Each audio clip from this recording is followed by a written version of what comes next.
Hi, Deborah Borchardt on Wall Street Confidential, and I am talking with Jim Cramer. Jim, we're in a situation now with the market that is very unusual, and we're seeing even professionals starting to get a little anxious. So what is your take on this? Because you have been in the markets for a long time. This feels very much like the week before the crash in 1987, where it wasn't too late to sell some things. It was one of the worst weeks ever, the week before the crash, and then we had the crash, and you can come right back and buy them. This is a moment where I do not trust the government to do the right thing. I do not trust the Federal Reserve to do the right thing. I do not trust the financial companies because I don't understand their opacity. I don't know what they really own. I am not saying that you should panic. I am saying that the concerns are great and that there is no mollifying. I don't have anything to say to the people who are panicking other than the fact that I have historically fallen back on the fact that people never made a dime panicking except for that 1 week. That 1 week, the week before the crash, it was right to sell. The circumstances that I see right now are very similar to that.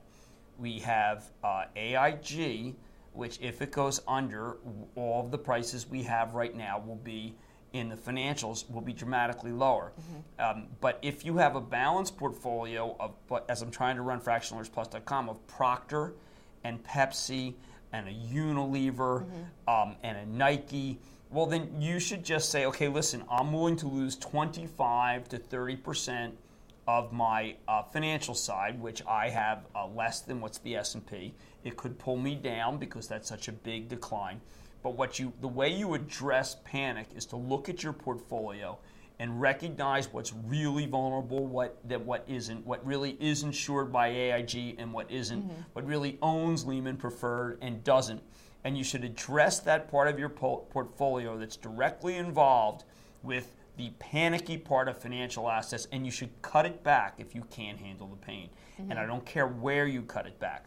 I am trying to build Morgan Stanley and Goldman Sachs as positions because I believe Goldman Sachs, when you're buying it at book value, roughly give or take $10, is a tremendous opportunity out 3-5 years. Is it a tremendous opportunity out 3-5 days? No. Not if AIG goes. Morgan Stanley, I bought some this morning down here. I had waited a good 10 points. If AIG goes under, I will lose a significant amount of money.